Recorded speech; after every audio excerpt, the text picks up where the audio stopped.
मेरी कहानी का शीर्षक है माँ बेटे के अनमोल प्यार की कहानी।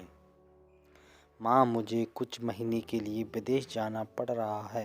तेरे रहने का इंतज़ाम मैंने वृद्धाश्रम में करवा दिया है। तकरीबन 30 साल अविवाहित डॉक्टर संदीप ने देर रात घर में घुसते ही अपनी माँ से कहा। तब माँ बोली, बेटा तेरा विदेश जाना ज़रूरी है क्या? माँ की आवाज़ में चिंता और घबराहट साफ झलक रही थी। तब डॉक्टर संदीप बोला, माँ मुझे इंग्लैंड जाकर कुछ रिसर्च करनी है। वैसे भी तो कुछ ही महीने की बात है, फिर मैं आपको वापस घर ले आऊँगा। जैसी तेरी इच्छा बेटा, मरी सी आवाज़ में माँ ने कहा। यह कहकर माँ सोने चली गई। दूसरे दिन संदीप माँ को पड़ोस के एक वृद्धाश्रम छोड़ आया। वृद्धाश्रम में आने पर शुरू में हर व्यक्ति के चेहरे पर जिंदगी के प्रति हताशा और निराशा साफ झलकती थी, लेकिन जानकी देवी जी के चेहरे पर वृद्धाश्रम में रहने के बावजूद कोई शिकन तक नहीं थी।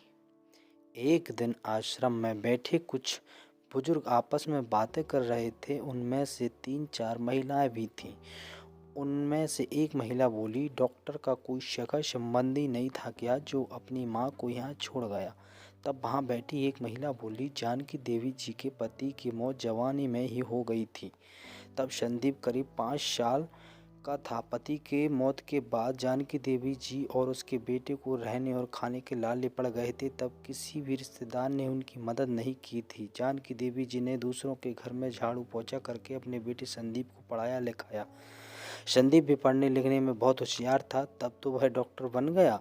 वृद्धाश्रम में करीब 7 महीने गुजर जाने के बाद एक दिन जानकी देवी वृद्धाश्रम की संचालक मुकेश शर्मा जी के ऑफिस के नंबर से अपने बेटे को फ़ोन किया और कहा, संदीप तुम इंडिया आ गए हो या फिर अभी भी इंग्लैंड ही हो? संदीप का जवाब था, माँ मैं अभी भी इंग्लैंड में ही हूँ। इस तरह समय गुजरता गया और 2 साल गुजर गए। अब तो वृद्धाश्रम के लोग भी कहने लगे कि देखो कैसा चालाक बेटा निकला, कितने धोखे से अपने माँ को यहाँ छोड़ गया। तभी आश्रम का एक अन्य बुजुर्ग बोला, मुझे तो नहीं लगता कि डॉक्टर कोई विदेश गया होगा, वह तो बुढ़िया से छुटकारा पाना चाह रहा था। तभी किसी और एक बुजुर्ग ने कहा, मगर वह तो शादीशुदा भी नहीं था। फिर होगी कोई गर्लफ्रेंड जिसने कहा होगा पहले माँ के रहने का अलग इंतजाम करो, तभी मैं तुमसे शादी करूँगी। 2 साल आश्रम में रहने के बाद जानकी देवी जी को अपनी नियति का पता चल गया। बेटे का गम उन्हें अंदर ही अंदर खाने लगा। वह पूरी तरह टूट गई। 2 साल आश्रम में और रहने के बाद एक दिन जानकी देवी जी की मौत हो गई। उनकी मौत पर आश्रम के लोगों ने आश्रम के संचालक शर्मा जी से कहा, इसकी मौत की खबर इसके बेटे को तो दे दो, हमें तो नहीं लगता कि वह विदेश गया होगा, वह होगा यहीं कहीं अपने देश में ही। तभी शर्मा जी बोले, इसके बेटे को मैं कैसे खबर करूं, उसे मरे तो 3 साल हो गए। शर्मा जी की यह बात सुनकर वहाँ उपस्थित सभी लोग हैरान रह गए। तभी उनमें से एक बोला, अगर उससे मरे 3 साल हो गए तो जानकी देवी जी मोबाइल पर बात कौन करता था? तब शर्मा जी बोले, वह मोबाइल तो मेरे पास है जिसमें उनके बेटी की रिकॉर्ड की गई आवाज़ है। एक बुजुर्ग ने पूछा, पर ऐसा क्यों?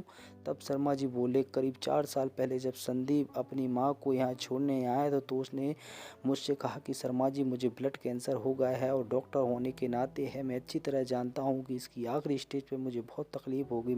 मेरी यह तकलीफ माँ से देखी न जा सकेगी, वह तो जीते जी ही मर जाएगी, मुझे तो मरना ही है। पर मैं नहीं चाहता कि मेरे कारण मेरे से पहले मेरी माँ मरे। मेरे 2 कमरों का हमारा छोटा सा फ्लैट और जो भी घर का सामान आदि है वह मैं आश्रम में दान कर दूंगा। यहाँ दास्तान सुन आश्रम के सभी लोगों की आंखों में नम हो गई। जानकी देवी जी का अंतिम संस्कार आश्रम में ही कर दिया गया। उनके अंतिम संस्कार में शर्मा जी ने आश्रम में रहने वाले बुजुर्गों के परिवार वालों को भी बुलाया। माँ बेटे के इस अनमोल प्यार और अटूट दास्तां का कुछ लोगों में इतना असर हुआ कि कुछ बेटे अपने बूढ़े माँ बाप को वापस घर ले गए।